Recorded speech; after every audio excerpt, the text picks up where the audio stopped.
there's no such thing as bad light. It's really just one of these, like, you're out, you're shooting, or you're trying to, and I love utilizing this photograph here in that, you know, uh, if I would have simply just thought that I'm going to pack it up and go in, I wouldn't have had this shot in the end. And I've loved utilizing this photo as kind of one of those markers of, like, there's no such thing as bad light. Unless, of course, you're getting like snowed under or rained out, then that's a little different, I find. But before we get into all of, just kind of like color theory, I wanted to, or in processing, I wanted to kind of start off with just some of these basic tenets that I always like to remind during my presentations and um, talk about, I guess, some of these basic principles to like guiding me in my photography. When you're out shooting, when I'm out shooting, I'm always looking for like these physical leading lines. I'm looking for, light, obviously. And this image here is one of those photos where the light is just right in front of you. It's focused and really driving you in. But with that, and with this light, then I'm also looking for all these other aspects of like negative space, or how am I going to use this, this slot canyon to help pull the viewer in to that focal point. And not only am I going to pull the viewer in to the light at the end of the tunnel, how am I going to get the person there? That comes with physical leading lines, negative space. It also comes with the balancing of light and dark and colors as well, and the harmony of those colors and how they can work with each other. So, in post processing, I am looking at this image here, and it's a slot canyon. So it's going to be a lot of like red and yellows and blues, and then there are magentas. But it's how can you introduce, not in an artificial way, but the colors that are already there to balance those with the colors that are also there. And, before I do anything, when I'm shooting, when I'm processing, um, yeah, really kind of anything I'm doing, I'm always thinking about how can I make the image stronger, and then also in the field and later. So I came up with this little like, um, drawing a blank here. When you have what acronym? Thanks. I almost said moniker, and as I say, but that's what I call myself online. No, the acronyms. So yeah, stop. I just go slow, and I like to just remind myself and anyone when in the group here tonight to stop, look around, observe, and then get to work. And I find that that can really be helpful with when we're out shooting, when we're processing, just all these things. Like, how am I going to put together my path on how do I want to approach this image? And tonight, it's a little more of how am I going to approach this image in processing. But when we're out shooting, it's still, you can really, I think, take this and apply it to various different aspects to your photographic, journey. And also, I will provide this PDF to Michael and the group. So anyone like, if you're taking notes or not, I'll get this out to everyone just to kind of have. But stop, look around, observe the light, observe how things are going, where the light is going, the sun. If you're in the middle of a sandstorm, like I was here in the image in the background, kind of what's going on, and then really just start working. But when it comes to sand and snow, that going slow is really critical and important, so you don't end up walking into the frame and stepping on your shot.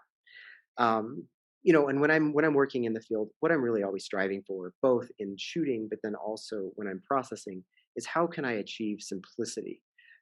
When I'm shooting, how can I achieve simplicity in the frame?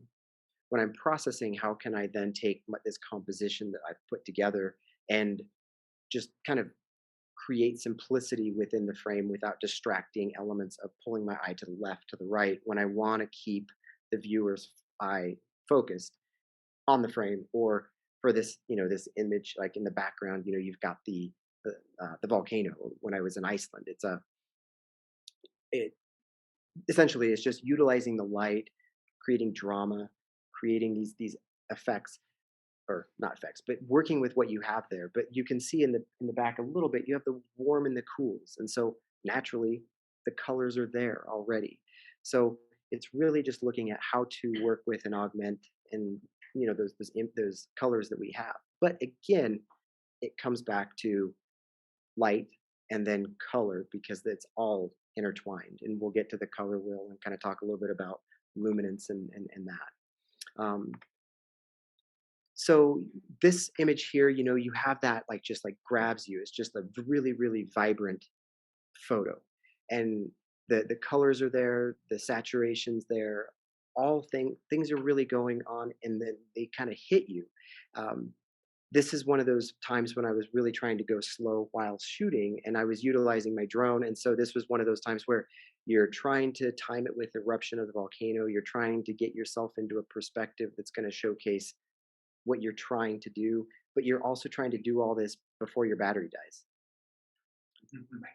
So when you're thinking, like when I was like when I'm talking about going slow, this is one of those times where you're like, all right, well, I can't. But if you know what I mean? But it's like giving yourself that opportunity, like the challenge, if you will. So when we're looking at this photo, thinking of light and thinking of colors in the photograph and the vibrancy. And then when you come to another image that's a lot softer and a lot, just a little simpler in everything, and tones in the photograph as well. In this image here, there's not a whole lot going on. It's one, it's not as dramatic. Two, it has like still the light in it, but it's just a different level of brightness. And so when we go back to an image like this, where there's just a lot of luminance going on, and then a photo like this, it's a little more flat. But it's those colors, the blues and the whites or the warms, and how they can create some synergy. Same with, these images, the next couple I'll just kind of pop through, but it's looking for those elements that I mentioned earlier of the flow, like how do you want your images to come together, both in the field, movement, motion, static, and with this photo here, I want it to blend in the water or have the water moving. And then it's that, it's creating all these different elements to bring them together. But with the harmony, if you will, and you look at these images, and then they're like this one here, it's just so there's a lot of warmth going on. It's then finding that balance to help like kind of take it the other direction, but yet keeping the focus in the center of the frame. So, and so some of these here, it's like you have these photos where it's just like one color predominantly. It's just blue, not a whole lot going on. Kind of, when we're processing or we're looking at our images, landscape in the natural landscape is where we have all of the colors that are really there. It's not about creating artificially, and injecting colors. It's about working with that palette and going from something that could be really punchy and a lot of blues and drama, if you will, even though it's analogous in the sense of like kind of one color, and then you have a lot of candy, um, cotton candy or pillowy, almost like you have these clouds, and then how can you make your photos look kind of similar to how the scene is, but both representative in that balancing of really, I guess I'll say it again, the colors. So, thoughts when we're looking at our images and when we're thinking about how can I identify or see or think about when I move forward with like the editing portion of it from the field, thinking about the key color, that really just what is the main color going on in your photo? Is it blue? Is it red? Greens? Going and finding that key color. And then I'm going to go into some Photoshop stuff here in a bit and then showing how you can utilize finding the key color, putting that into Photoshop used to have a color wheel built in and they removed it. And unless they put it back in the last update, but it was a big letdown. Like I was really bummed because I would take that and I could plug in my key color just with the little eyedropper tool. And then I could create on the color wheel and get triadics and just get different ideas of like what colors are in this photo naturally. So then I wouldn't be going and just processing and adding a bunch of random colors. And so it can really help, you know, with truly just the processing on all levels. And then looking at saturation and looking at luminance. And so Michael mentioned that I do work a lot with luminosity masks, and I do. And I find that they're just really powerful. And this most recent Lightroom update is still bending my mind a bit because they've done so much in here that it's really, really the first time I felt that Lightroom has gotten to the point. It's always getting there, but this one's really getting there. And so, where luminosity masks would melt our brains, when Michael and when we'd be working together and we'd spend 8 hours in a day doing it, like we'd all go home just fried. That's how I feel like Lightroom's kind of treating me right now because it's really, got a lot going on. But so when we look at a photograph, all photos are in essence black and white on the back end. And it's just that luminance value going from the shadows. So this photo in the background that's kind of faint here, but I'll come to it again. But you're looking at like the tonal values of the darks to the lights. And so you have on the left of this photo in the back, you have the shadows where they're going to be just basically the blacks. And you have your lightning bolt, which is going to be just brilliant pure white. So you have this luminance value that's arcing across all photographs in the black and white values, but we work on them in color. So understanding luminance, which will tether into the next portion kind of as we move into the color wheel in that bit. But the things to keep in mind too when you're really processing and before we get to harmonizing with color, it's thinking about how do you want to pull the viewer's eye in and through and bounce or whatnot with how do you want to play with the viewer's eye. And that's what I think is always the most fun, with editing, because when we're shooting a scene we naturally have the sun with the burst, and then we have kind of some other elements going on. But when the edits kind of come together, it's keeping in mind that your light or the light, your eye is going to go to the brightest part of the photo. But you can also help balance that with creating color paradoxes or paradoxes, if you will, or like the juxtapositions. So you have like yellows and blues next to each other. You think of like a mountain tip and it's getting the warm hits of the sun rays at the beginning of the day and it's warm, but behind it is the blue sky, if you will. Your eye is going to also go to those color tones as much as they're going to go to the bright portion of the sky. So it's thinking about not only is your eye going to go to the brightest parts of the photo, it's also going to go to these areas that have contrast in saturation levels. And then you hear people say hue is just the colors, kind of like what they're meaning. And then how do you keep the viewer's eye held into, you know, a flowing, how do you keep the viewer's eye held into kind of this focal point within the frame? And a lot of that comes from shadows or blacks or darks, but in essence, you're trying to keep the viewer's eye flowing and not getting sucked into a black hole, truly. Because if something's just too black, too dark, the eye will stop. If something's too bright, it'll get hung up there too. So you're trying to get it to where it will flow in the frame, find what you're wanting it to find. Oops. And then also, I'll have to go through all those little things again. But then also end up where you want it. And I guess I didn't have it drawn in here, but that upper left arrow kind of pointing off in the far distance. Um, yeah, but like 1 or 2 o'clock, the arrow pointing to those peaks in the background there. When I was editing this shot, I really wanted to make sure that I had something in that background area there to help balance this kind of left, if you will, of the frame. Because this photo here has got a lot going on the left with the white, or I'm sorry, the sunlight, the volcano bit, the lava along the bottom. So what was going to help pull that eye and hold the eye to the upper right corner? If that weren't there, this image I don't think would really work.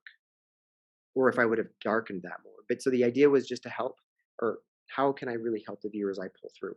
But we're also looking at the colors here, warms and cools, reds, and then these little greens kind of on the bottom in the lava bit, like where it's kind of, if you can see it on the bottom, like 5 o'clock on the screen. So you're getting these different, so you've got reds and greens, yellows and blues. Oh, there it is. It was in the last one. I thought it was there. All right.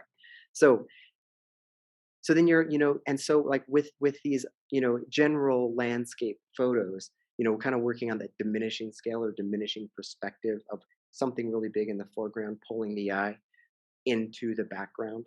But then you have these lines kind of working with that as well. And I'm going for both light here, darker and lighter portions of the frame. So the foreground is going to be darker than the background, just because I want the eye to go to the background. But if the foreground's it's too bright, then they'll be competing for each other's attention. Just like a reflection, when you think reflections, like reflections are always darker than the sky. But it's tempting to try to make everything look balanced. But we want the eye to go to these and with the color as well, because the blues and the pinks also really help the eye to kind of take this undulating approach and looking kind of, your eye goes right there, but you're also kind of looking around and you're holding in again, kind of with bumper bowling. If you think of it like that, you're kind of putting these little guardrails in and keeping the viewer in the frame by darkening these kind of portions that you don't necessarily want them to go to. Um, this is a lot of kind of just like flow in the frame, but it's also thinking about how can I get the viewer there with with these blues and keep them kind of balancing this all out. Back to this photo here because I really like to just utilize it as an example of this. When you think of like the greens, I purposefully put this little brush in the foreground because it was catching the light. So one, it was kind of an anchor in the frame. The leading lines were going off to the left, and there you have a lot of the golds. And the lightning bolt and the strike was waiting for the cloud to move over the top of me, quit raining on me, and get off into the distance. And like, and of course, I was the highest point in this entire prairie, but with a friend of mine, and but it once it kind of got out there. So this is both like an image to show like if I wouldn't have had that lightning strike in the upper right, it wouldn't have quite worked as well with this rock slab on the lower left. But also the the warm tones and the cool tones in this image here. One of the things I like to talk and teach and kind of mention is shadows. A lot of times we find, or I have in the past found that I always leave my shadows just as shadows. They're blues or they're just kind of gray. I have found that if, and you don't even notice it in this image here, and that was my goal. But what I wanted to do with this is when you think of an overall image that's got a lot of blues or golds, violets, or very like Terry's, sure, if when you just reduce that opacity of it way, way, way down, but you put those in the shadows, those colors can really help keep like the overall harmony of a photograph in check, kind of like a burgundy or a violet. But so like the color grading in Lightroom does that really well. So I look at that a lot, and kind of like focusing on these points here. It's one, two, three, and it's kind of taking the viewer's eye on this little journey through the frame from kind of a darker area, but also darker in essence in color, but also off to the brightest part. But in all, it's just the eye hopefully goes in this zigzaggy pattern around, gets held in by the shadows, where there's like some of these other light colors that you don't notice much, but you've got your blues, your golds, your greens, and then we're on to another photo. But the point with that one there, I thought I had one more circle. But the point with that one there was that you've got this flow going through the frame, and it's always flowing around, keeping it in check. And and when you think also of just pure symmetry, if you were to take an image and kind of cut it in half, when you can find that, and then you have all of these leading lines, and this image here, like I had it at the very beginning, we have these golds and yellows at the far end of the slot with the reds. And if and since we're all looking on this those of us at home looking at this on our screens, you can probably see how there's like some of these magentas and purples, like the violets in the shadows here, and the blues in the rock. And these blues really help offset and kick that gold and the oranges at the end. So it's thinking of how can we keep this all together. So when we think of the color wheel, and this is like really kind of where like it gets, I don't know, like fun, I guess, because color theory is something that I think, I don't know if it gets touched on much because I think it's kind of like, I don't know, it's kind of tough, but it doesn't have to be. And it's more of just thinking when you think of the color wheel and you think of just any color, when you have like the center of all color wheels are just pure white. So the luminance is 100. It's at the white end. And when you think of going away from the center of any color wheel, if you're looking at like the pumpkin pie from the top and you go from the center to the outside, if you will, as you go away from the center, that's where your luminance, the brightness goes down, but the color increases, the intensity. So, does that make sense? Like when you see that in your mind, so when you're thinking of when you're processing a photograph and you're thinking, I want to pump the reds channel, and it gets brighter and brighter, the the white, like the brightness in it, is actually going down, which is what's increasing that like really intense color. So I find that on some of those photos, like the volcano photo, that is the golds, the reds were really intense. So if you were to think of the color wheel, those reds and golds would be at the ends, at the outside perimeter of that color wheel, if you will. Whereas the photo after, or one of those ones I showed with the kind of the pop or cotton candy clouds and everything was really soft, all those pinks and greens and everything would be more towards the center of the color wheel because it's just a softer hue of it all. So as I mentioned earlier, when you think of how the eye can kind of go through the frame, you've got this peak in the upper right that has the blue clouds behind it, and it has this light. It's kind of creating its own little microclimate up there with a swirl. So I thought that was really interesting. So when I was editing this image, I had the starburst on the upper left, and I wanted to warm that peak up on the upper right.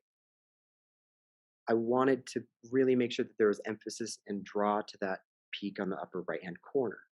Um, and when we're talking about the carpet here, like the alpine area here, you've got these little pops of like the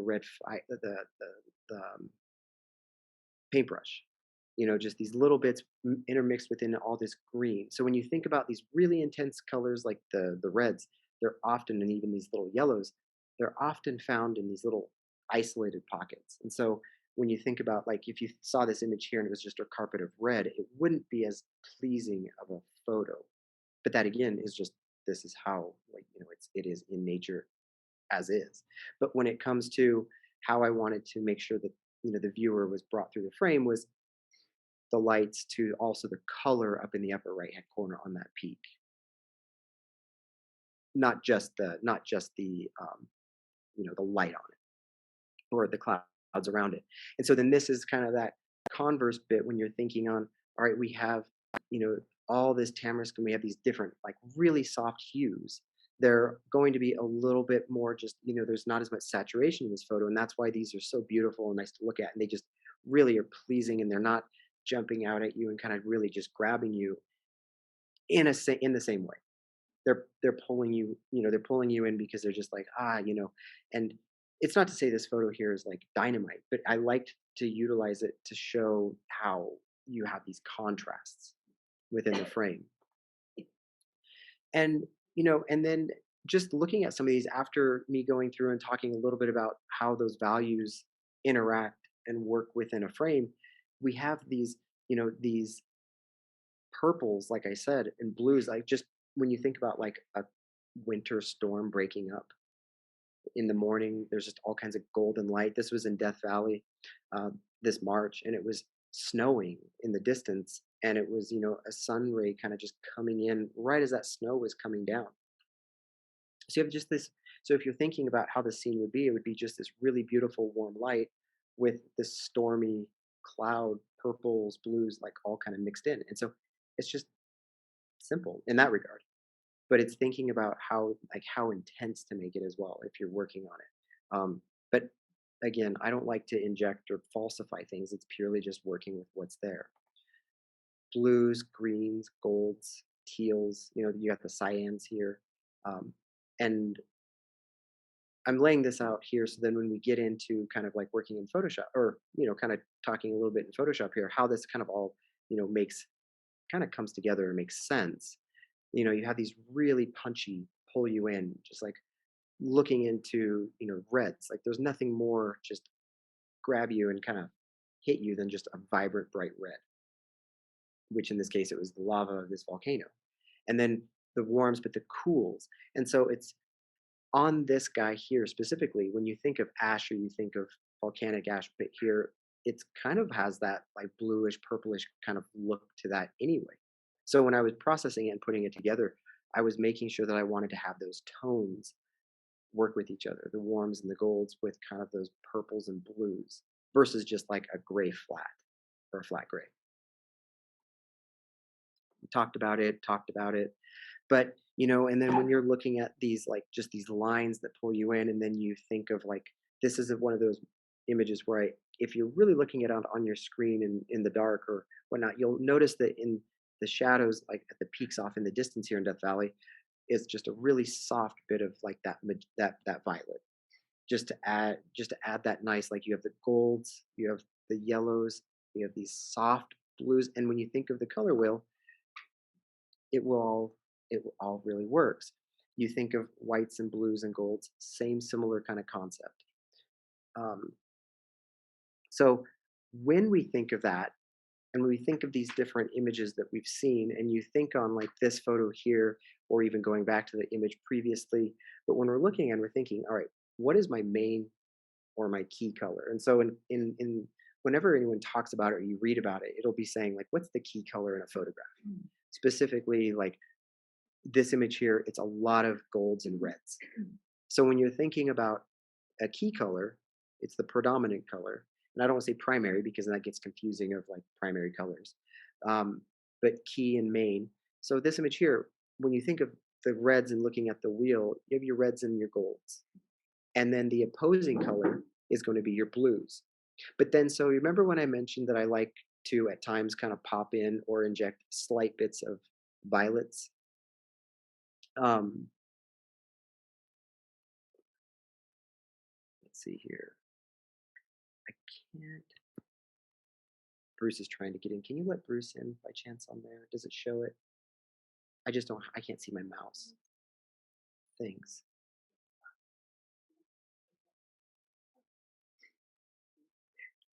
I just can't see. There we go. Cool. Yeah, whenever I'm full screen in Zoom, it's like my mouse goes away. It's kind of funny. But so okay, so when you're thinking of this guy and you're thinking of just the color wheel in general, like you think of like here you have your yellows and golds and reds, and then I had mentioned that I like to play with a little bit of violets in those shadows and cyan. Yeah, the magenta is kind of off on the right, next to the blues, and then you have the greens where the plants are. So thoughts when identifying color.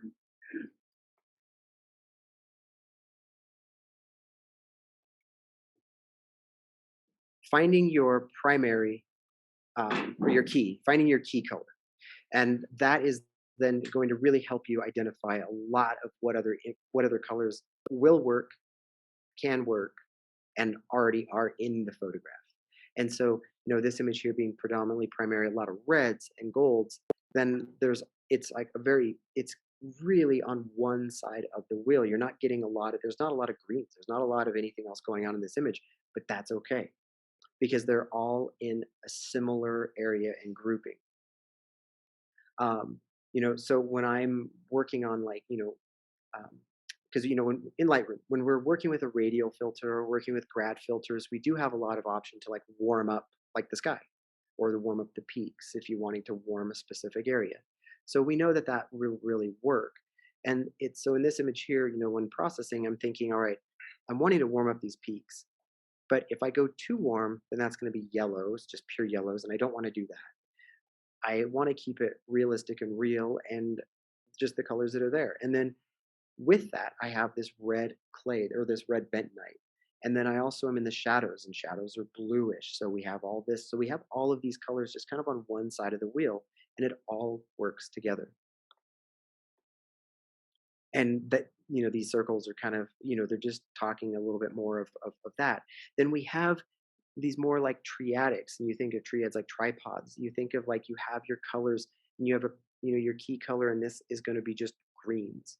But when you're processing or when you're thinking about what image or what colors can go really well within a landscape and already are there, I mean, when you're in the dark, you have blues, and they're the shadows, and then those will really help with that balance or that harmony. And then this image here, it was just grass, and so in winter grass turns yellow. It's like hay, or it's like it's just like what we have in this image here. So when I was working on the the grasses or whatnot, I was wanting to make sure that I had a breaker in there, and in essence, just to kind of like help break up just what would be two-tone image. So in here, I just really made sure that with luminance, with dodging and burning, but just luminance, I really made sure that the grasses weren't highly saturated. They were more on the lesser bit. So like here you can see how these little dots aren't fully outside. And right there would be like just kind of the grasses. So when you're looking at this photo in like, on your screen, you would see those a lot better. Um, I might skip over this one, but just might hit on it quickly. But just it's that this one here had a lot of those colors. But I kind of touched on it a bit ago when I was saying greens, reds, golds, and then the blues. So it's just really finding, and you'll find that a lot of times your colors here can be super saturated, and they are. And closer to the center of the wheel, they're going to be a lot less saturated. And I really try to keep that looking proper. So when we get to these others, so like this, when they're really, like I said earlier, like on that analogous side, where they're just really on one side of the wheel, that's where they between this image and this image here, there's not a lot breaking these up on the color spectrum. But it's that they're bright in areas, dark in areas, and then some of those colors, like the sand, goes from being really, really bright in an area to looks less bright, but there's just less light in that. So what I'd like to do, like let's try it. And so that's what I was saying earlier to all of you at home here watching, is that when like Zoom has kind of given us the opportunity to take these images here, and I'll show a bit how I will find those colors and work with them. But being able to identify them and then kind of get that idea in Photoshop. So for those of you that are able to, when I send this PDF out later, but this is the web address now that we kind of work with, or I work with at times, and it's Adobe's. It's their color. I'm gonna exit this screen share here, and there we go. So that link will take you to this tool, this Adobe Color tool. And I don't know if anyone here has worked with it. Has anyone in this room here worked with this ever, or like kind of tinkered with it? I know it's there. I should use it a lot. Right? Yeah, yeah. But no, this is great. Great. Yeah, so so this, like tonight's topic, it's nothing that we're, we think about it all the time. We're always messing with colors all the time. So what's fun with this is like being able to think on, or being able to like utilize this. So just a quick like breakdown of this guy here. We have, let me turn on my little guy here and see if this will work. It's okay. So anyway, we have the analogous, and I mentioned a moment ago, triadic. And this is going off of the colors under the C, like the square or the rectangle here, C. So that's your key color. So when I go into Photoshop in a moment, and when we pull in a color, we can just simply copy and paste that color that we identify as our key color, plug that in, and then we can go through all of these different, splits here and kind of get an idea of, all right, what's a complementary? What's a triadic? And then you can get ideas of pulling these specific colors, and you see as you pull this in, it gets less and less and less vibrant. Pulling that out, it gets more and more and more saturated as that luminance value drops. So with that there, let's do some photo biz here. So all right, so going into Photoshop, we used to have a really nice color wheel in here, but now this is the other way to do it. Is just using the Adobe's Create page. On the bottom left here, we can pull up this down here on the bottom left. Screen's a little jittery here, but we can pull up our color picker. And what we're looking at to doing here is choosing visually our key color. And in this image here, looking at it, kids, what would be our key color? Our main, like the one that's kind of like in there a lot.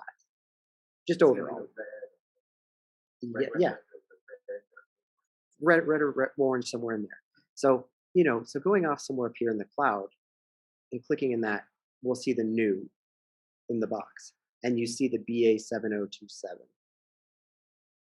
If we copy that and then paste it into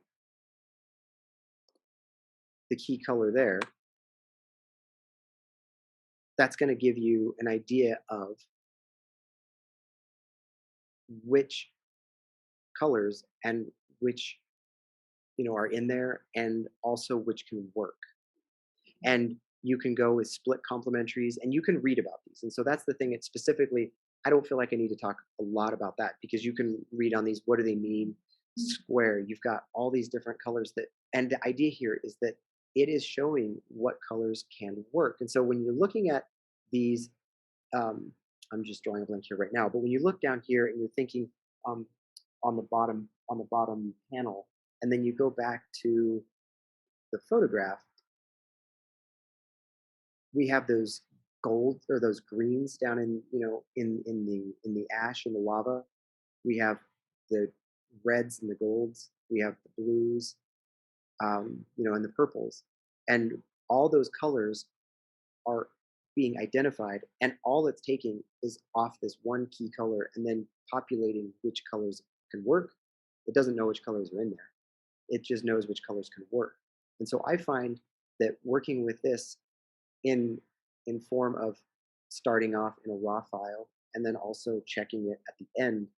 But when I'm going through a photo in the edits, just making sure that it keeps its cohesion working throughout. Um, going into to do this again, looking at this photo here, kind of a tough one, but I would say, in morning light, there's going to be a lot of greens, but in morning light, greens without sunshine are a little more on the blue spectrum. So if I were to take the color picker and go into the grasses, it's still pulling a lot of golds in there. Let's see. There. Because I can see that the green up here is actually coming into being a bit green. So let's take that value, the number, the 323, come into the create, paste that, populate it. And this isn't exactly the best, because it's not reading the grasses the same way as it would if I were maybe pick further out. I hadn't tried this one, so I wanted to just test it and see how this would work. And let's see here. There's going to be a lot of blues, I said, as well. So if we're thinking about how grass represents the sunlight, without sunlight, let's try some blues here.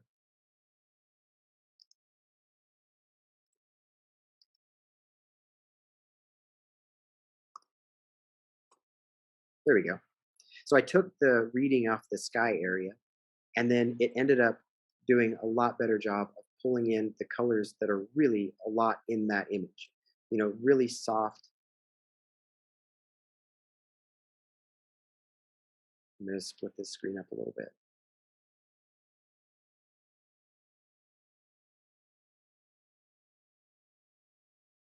since we can kind of look at this on our screens. But looking at that, we have our golds, and we can spin this a little bit, but we have these colors in there that they're all sticking together. And then this is the triadic. You going complementary, you can get other ideas. I find though that triad gives me some of the best results, just finding which colors are off each other in like a tripod format. So truly, I am thinking about, like, if I want to show that, or if I just want to pop into kind of doing a little bit more of taking an image here and showing a bit more how this comes into play when you're working a photo. So if I were taking this photo here, which is just a raw, this is just, I thought this was, again, just kind of, this is an unedited shot out of Yosemite. I've never worked on it.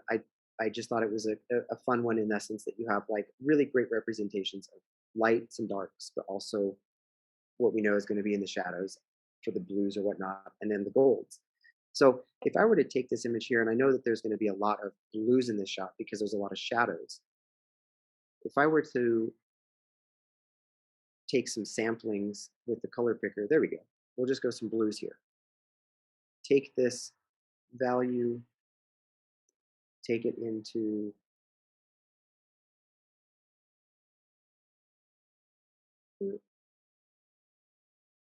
let's go here, plug that in, a little dark. But knowing if we stretch this out a little bit, we've got golds, we've got blues. We could even do, we'll go back to that.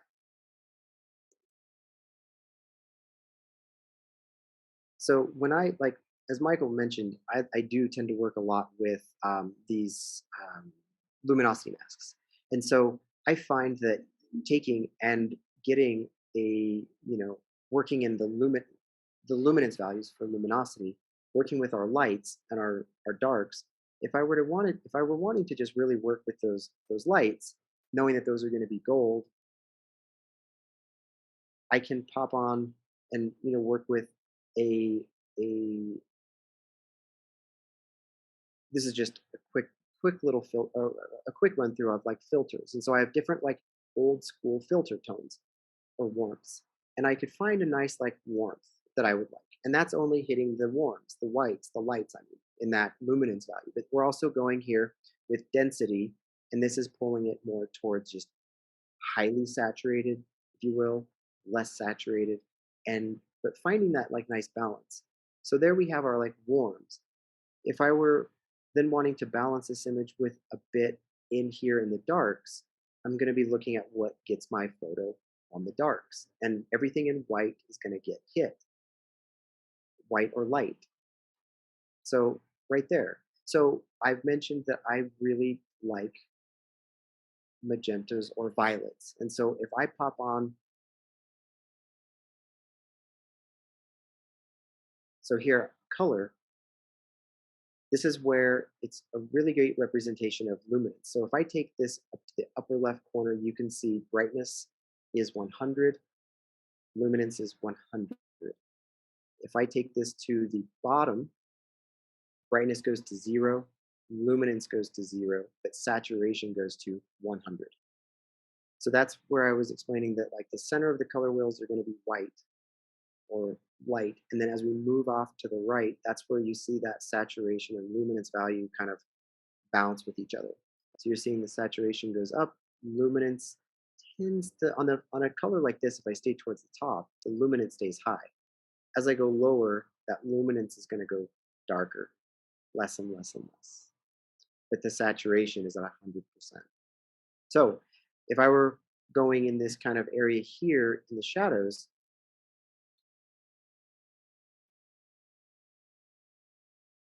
a little violet, just a little bit of violet makes those rocks. I feel, and turning that density down, I feel that then when you start looking at this here between just on and off, and you look at the golds mixed with now just a little bit of those purples, really hard to see it in here. Um, but it's that playing with those two. And then we know that we have some greens in the shadows and more down there. And so that's where, with dodging and burning, being able to bring out some of those greens to help those pop. And so then you have the yellows, the blues, and the greens. And then if you go back to just thinking about a general color wheel, and if we, oh, let me just refresh this and just do a triad here: yellows, blues, greens, purples. And it's just the simple three colors I find work really well together. And so on this image back over here, we have our yellows, we have some of those greens in the pine in the bottom, just what they have in Yosemite, and then some of these violets off on the left. Um, so I don't know if we've had any questions. I haven't been monitoring any of that, but that's it's I was thinking of kind of just getting us to that point where I feel like we're pretty good on me wanting to kind of go through the nuts and the bolts of what I think about when I'm processing and I'm thinking about, color, luminance, and how lights and darks, whites and blacks go hand in hand with how you're trying to get your photos to work with the color as well in them. Let me pop back into my keynote here. I haven't. Yeah, I haven't. Yeah, I don't see questions coming up on the There we go. from the group that's out there, but I've been sort of jotting down a couple questions here on my side that, that I brought up. Yeah. Well, cool. Well, really, like that's really kind of like where I wanted to go with that, and just discussing it, bringing it up, talking about it. Um, like I'd mentioned earlier, I've talked a lot about this kind of topic a bit, but I've never really dove into it to where I've kind of gone into showing a little bit more of like a walkthrough to give ideas of like how to achieve and kind of get these ideas of what to do, and ultimately at the end of the day, it's your photograph, so it's our photograph. So whatever we want to do it. There's no rights and wrongs. It's simply just like, it's the idea with this is that if you start seeing something that you're finding, you're like, man, this is just looking really wonky. This is looking really funny. Um, it's kind of like, how can I take these images and what did I maybe do? How can I maybe go backwards to this website and plug some numbers in and check on it and make sure, like, well, you know what? Okay, that color doesn't really work well with each other. And then kind of reading about it a little bit and maybe answering your own questions on, like, okay, because that's, I find a lot of times the best way to get better as a photographer is to study your own work, both in the field, but also the mistakes that you make when you're editing. Because I know I have them at home and I look at them and I'm like, that just doesn't really work. And sometimes I don't figure it out, but that doesn't mean I won't someday. But looking at them, I'm thinking like, what can I do differently or what can I do better? And all the time it's just kind of like, what tools do we have? Just like when we're in the field shooting, which tools do I have with me to make the shot come together?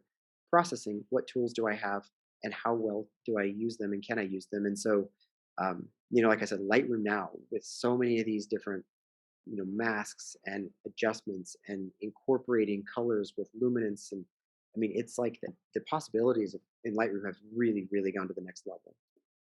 So I'm going to take some questions in here too, so I'll re- yeah, and I'll repeat the question to the group online. Do you pick out a key color at the time that you're taking the photo? Does it become automatic for you, or is it usually later in post processing when you see the whole image?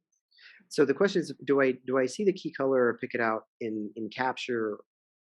Does that pull me or draw me or affect anything, or is it later when I see it in processing? um, a lot of times when I'm taking a shot like this photo here, am knowing, and I can see that there's the warms and like the tones in the frame, and it's really just what's already there, but it's kind of thinking, how am I going to balance this? And then I think a little forward. I do try to think a little forward into the processing side of it too.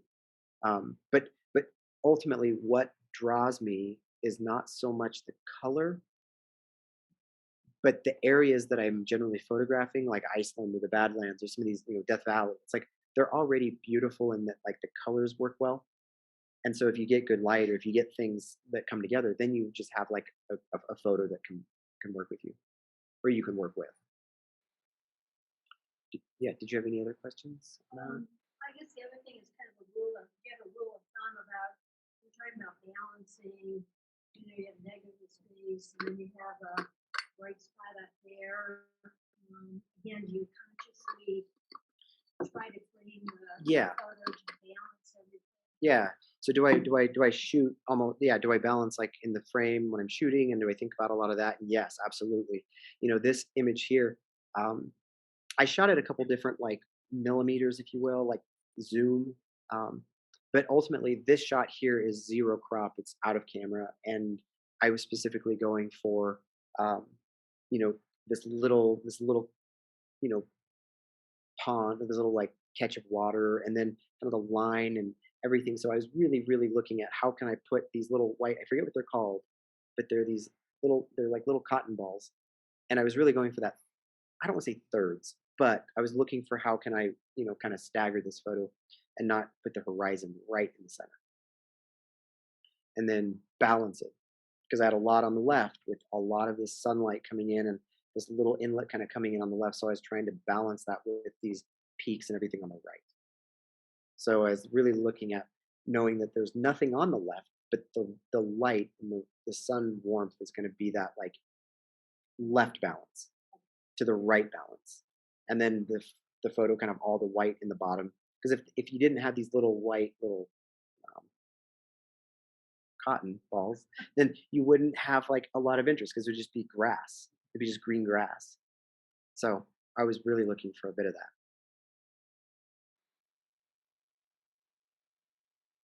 So I'll bring up a question and see if I can Yeah. phrase it correctly.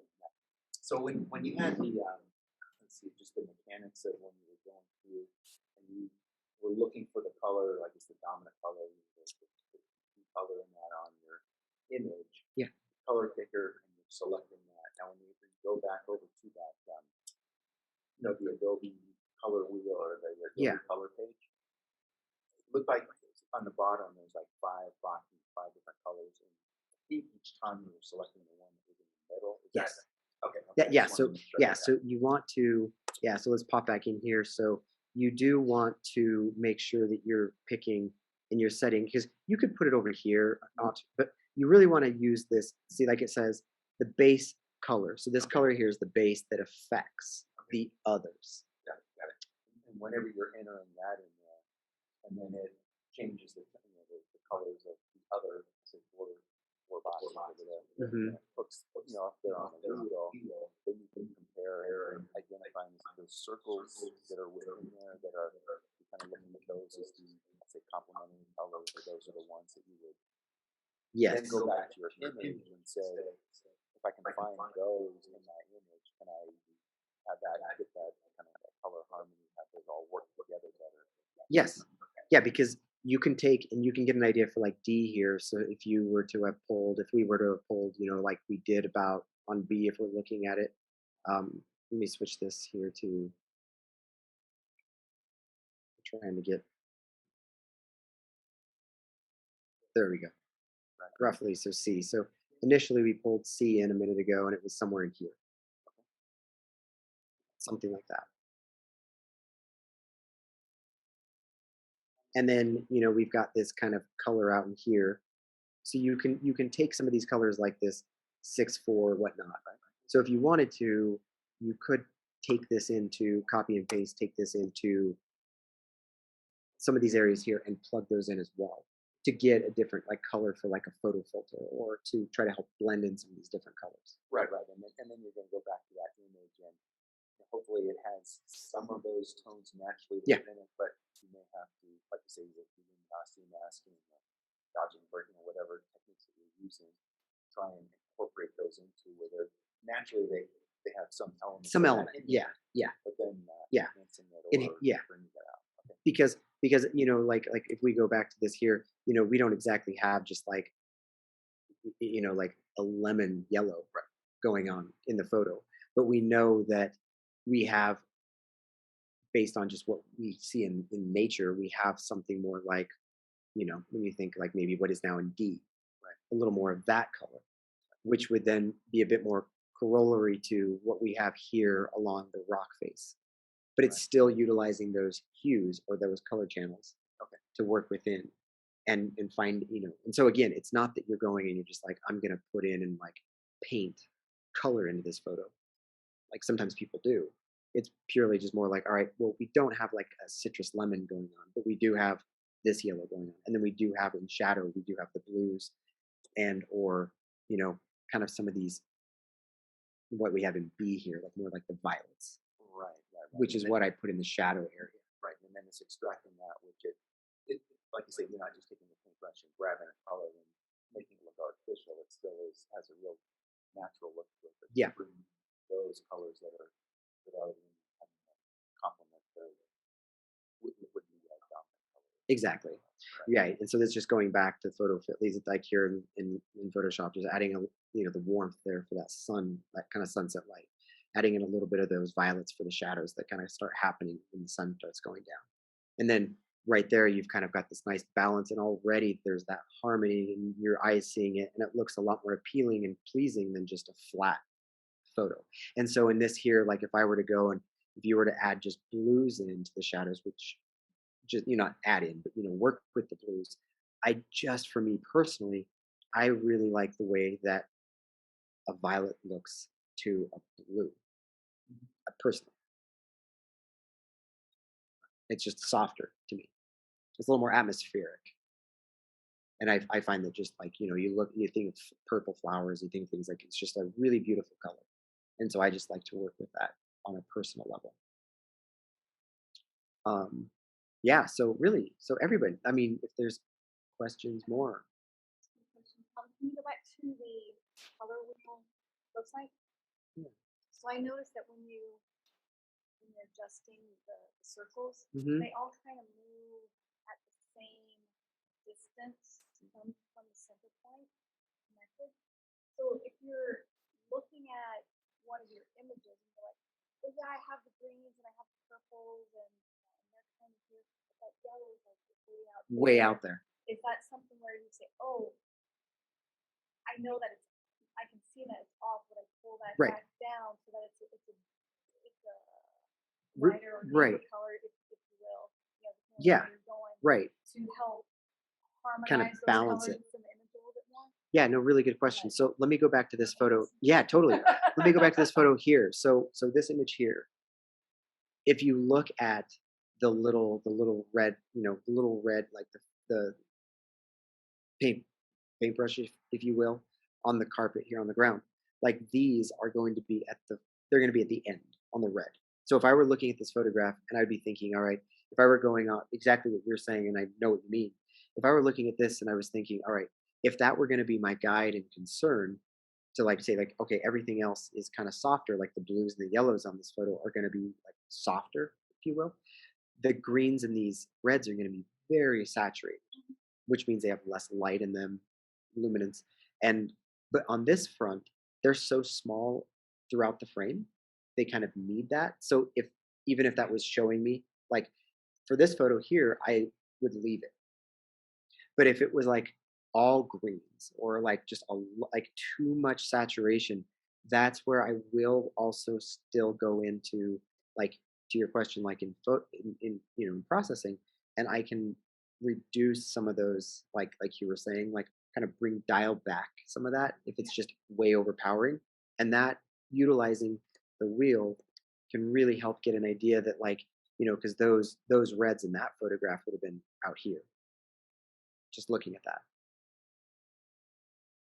But and so like if the overall photo would be like a red balloon in the sky, like a hot air balloon or something, that would be just overpowering to maybe like the overall like the photo. So maybe you would, I don't know, if it was just too red, maybe kind of thinking about, all right, how can I dial back some of that like look, if you will. And a lot of that comes down to the saturation sliders in Photoshop and Lightroom. Um, Photoshop though does have and it's just the color balancer tool, and in purely getting into working within your mids and this area here where you can work with kind of dialing some of these back if they're a little too like blue, kind of coming and kicking those down a little bit, or if they're too red, kind of bringing those back more towards the cyans. And so to your point, at times it affects and it drives me, other times I let it be. Yeah, good question. Yeah. All right. Any questions in the what do you call it? The Next to the volcanic shot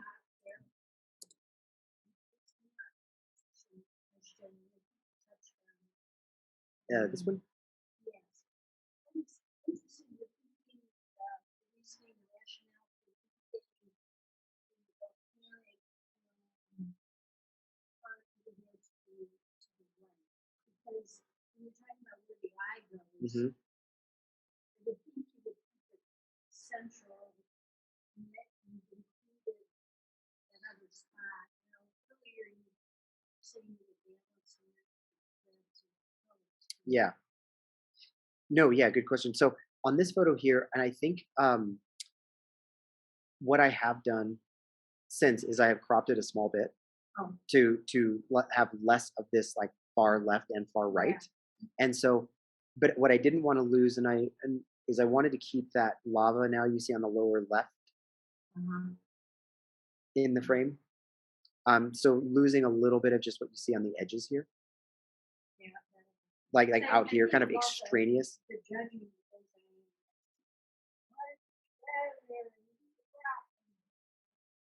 Yeah, I mean, I get what you're saying. Pulling, But right? at the same time, like, maybe it's not. I mean, I see it there, Yeah, but I don't feel like I'm getting stuck with it there, trying to figure out what it is. Well, and earlier you did the circles. And you were talking about, you were completing the circle. yeah. And so no, honestly, and it's these things like talking and presenting and showing images. We all have, I look at this differently than other people, and so it's getting these like feedbacks and these thoughts, and this image here, I you're correct in that, like, it does, right, I think now have a bit better of an eye flow, taking off a little bit of that left side, because otherwise it was kind of just like this emptiness, and you're not losing anything by way of like really coming in here and just having the light be on the pane, left side of the photo. Now you've got a green. Now it flows a lot better. Yeah. And so also too, in another one of my talks I give, and I talk about just in general composition, when we look at photos or when we are composing, I don't know about you all here when you're out shooting and thinking about it, but when I look back at my photos, I'm finding that a lot of times I've composed like in a triangular, like I put like points to kind of, you think about like it's all like, it's geometric almost how we align and position different elements within the frame. So saying, like it's kind of like triangular here. I find that some of these other photos in this run are very, like triangular as well. I find it a lot. So you have like these S curves. But so when I'm shooting, to your question earlier, do I kind of compose in the field? How am I? I'm a lot of times truly just thinking, how can I balance like, teeter totterish throughout, the frame? And it ends up being a lot of times, kind of um triangular. I was just gonna say, like coming back to this photo here, like I don't know, like the light on the upper left, these guys on the bottom, these peaks on the right. It's kind of triangular in a way. So yeah. Well, that's what I was saying. They're a bloom. They're an annual bloom in Iceland on the east side of the country, and I don't know the name, and I would never be able to say it anyway. But yes, so yeah, but so they occur on the eastern side of the country, and so I had specifically gone to the east, just like wanting to find these little guys because they happen all over, but they're a little bit more. Are they close? Is it closer to like stuff you get off of cotton trees when they, you know, Yeah, so cotton here. trees start putting out all that kind of, So can you see it? mess, or Can you see it? Yeah. So it's just like it's like a little, almost like a dandelion like we have, but they're or like Okay. the white ones we that poof, blow everywhere, but these don't poof, everywhere. You know, they're a little more like, and they're really wind blown because it's like the leeward side of it. Like you can see the wind always whips this direction. So if it weren't for the wind, they probably would be a little bit more of like a little, yeah. So you can look them up, but they're really cool because like they really do create some like really nice interest in an otherwise like kind of, they're cool. Yeah, they're really cool. And like you can see here too, like off to the left and the right of the frame, there weren't a lot of them. It was just kind of this like little pocket of them. And yeah, yeah. And so and then when I'm out shooting and like this photo here, I was just a few, like a foot maybe off the ground. But it was really looking at trying to not create like a cutoff line on the from the like on the water. So I was looking at like when I had at the very beginning when I was talking about like compositions, and I'm thinking of like what was the word I used up here? It's my word and I still can't think of it. Um, separation, the separation to that. Just thinking about like not wanting to break the flow of that. So it's like keeping the water in check, and then but also needing to get low enough to the ground where you see those versus just having it be kind of like whatever. And sometimes it works at the end of the day, and sometimes it doesn't. Your photo. Yeah, and that one it creates interest throughout. I mean, there's obviously plenty of interest up in the upper part, but those keep your eyes kind of moving around. Yeah, kind of moving around. Yeah. See what's going on. Yeah, just kind of bouncing around. So, yeah, and it was fun. I this was in July, but I finally had time to edit it like 2 days ago. So I thought I'll throw this in because it's just a fun shot. I don't know about you all, but I get backlogged and it takes forever. Yeah, yeah, yeah, And especially from a trip yeah. like that, you come back and you have all this was the same trip with the lava. No, that was a separate trip. Oh, okay. Yeah, it's yeah, But yeah, but you're but right. You're right. on that one too, Yeah, and also yeah, you got these other good images from this yeah. one. It's And in my case, sometimes I don't get to all those locations very often or whatever, but I'll go back sometimes even a couple of years later, revisit some of those with now yeah, new knowledge new about knowledge. processing and so forth Absolutely, like that, and also absolutely. some of the ones Yeah, that I may have completely passed over before, like, oh, let me see what happens with this, and it ends up being better than something I thought I had from the past.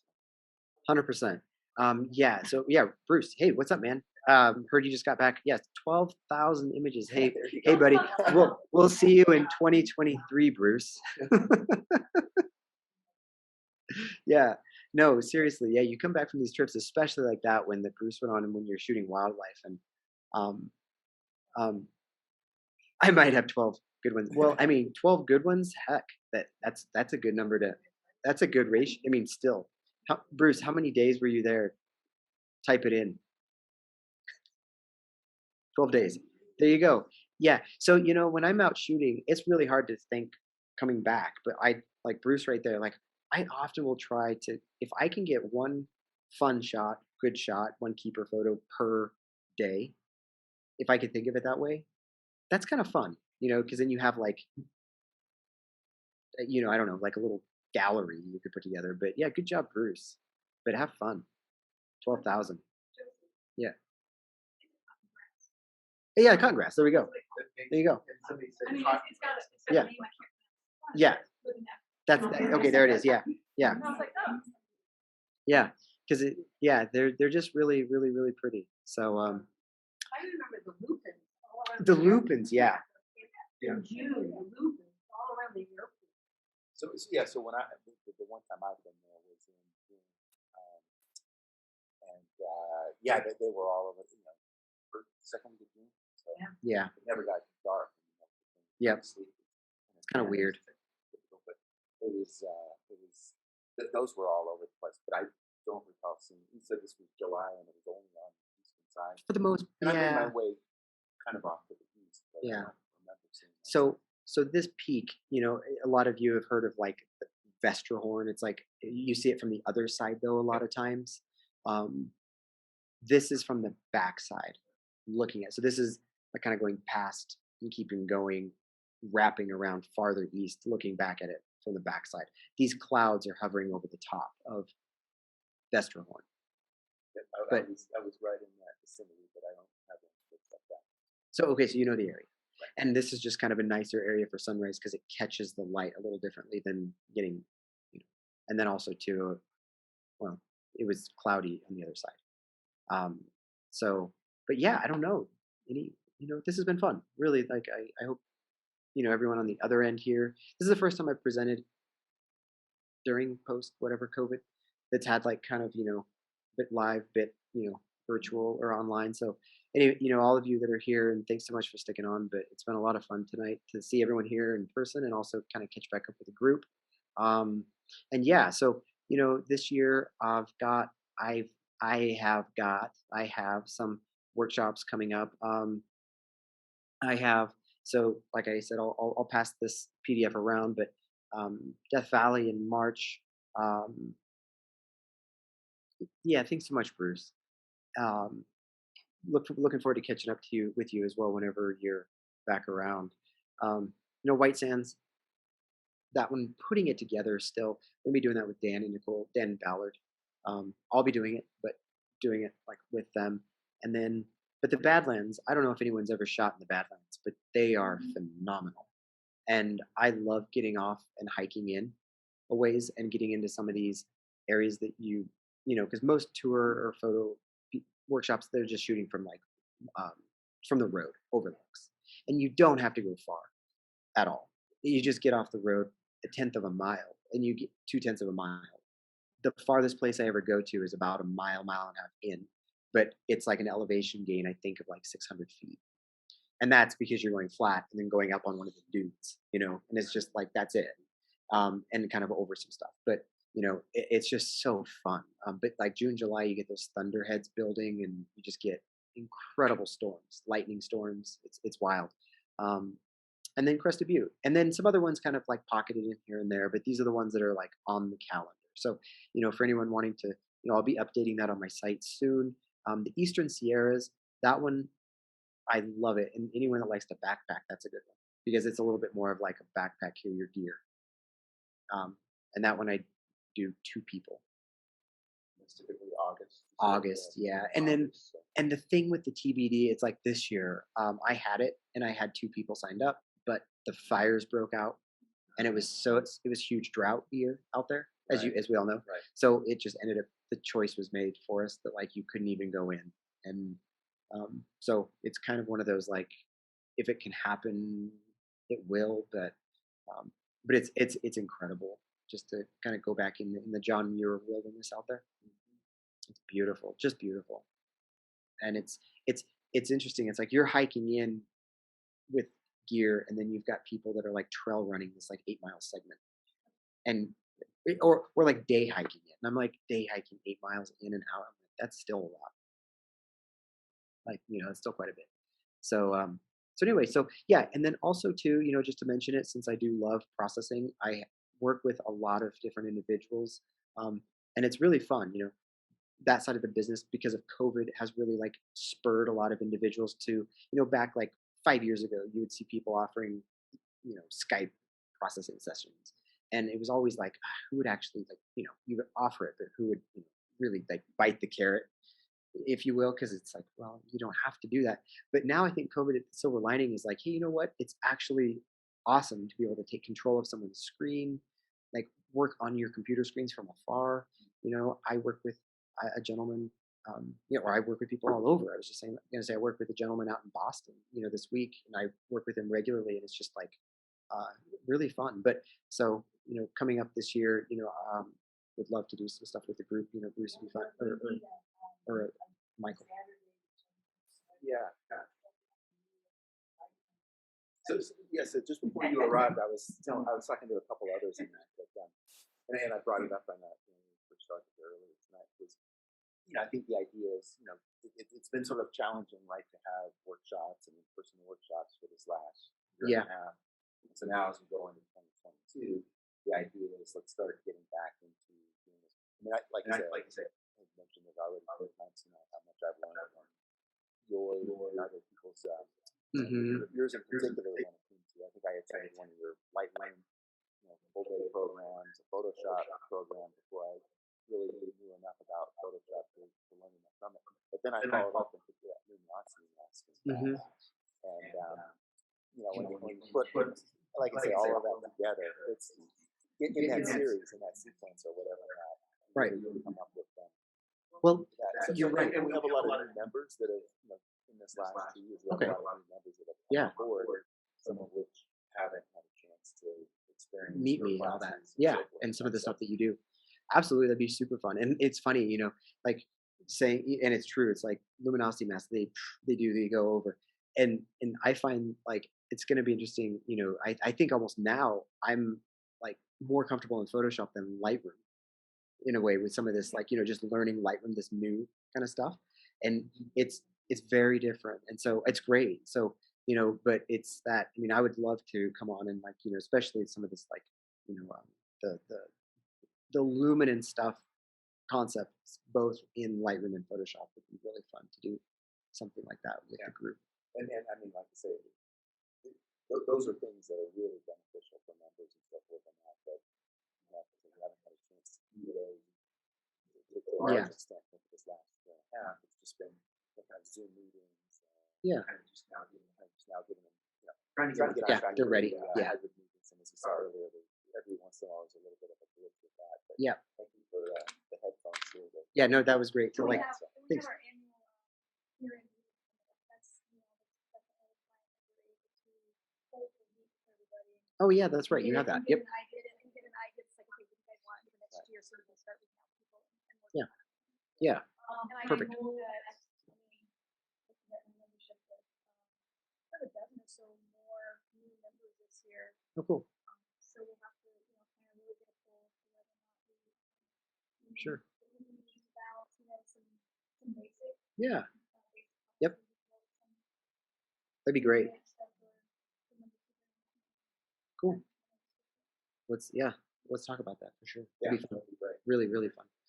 And then for everyone still on here, and then you'll have this here, but you can the new members. I know I've had this up for a bit, so a lot of people probably already downloaded this little ebook of mine, but I really went through and put together kind of just like all the different scenarios I find myself in, just at the base core level of like wind, water, aurora, stars. And I have separate chapters in this book, 5 different chapters where I talk about several pages on like how I kind of approached a certain photograph, what my mindset was and thought through, and how I achieved, getting this. And so when you go to my website, it hits you just like with a little light box pop up, and for a newsletter, sign up, and then it'll give you a link to download it. But I don't spam anybody with anything. So if you're comfortable with that, giving your email, that'd be great. That's how I keep in touch with everyone really. So, but yeah, it's a fun little book that I put together, and it's free. So snag that, and then I think we could probably wrap it so people can. I know I'm hungry, and Sure. we've been here a minute. So, but Right. yeah, but everyone, again, thanks so much. This has been great. Love you. Like this group. This is such a fun group. Camera Club. It's really a fun one. Yeah, and again, just some final comments on that. Again, thank you everybody here for attending. Thank you for those that showed up on Zoom. We did do a recording of it, so if you're okay with that, we'll Yeah. share. And what I want to be sure and do is whenever we get that out to members and that, I'll also make sure that I send out the link to you mentioned that you have a PDF, and we'll make sure we get out there some of the other workshop dates that we have coming up as well. So, a couple just looks like we've got a couple chats coming in. David Jennings said, "Thank you, Joseph." Um, yeah, you can see it right There you there. So, Yeah. So yeah, again, everybody is very appreciative of the time Yeah.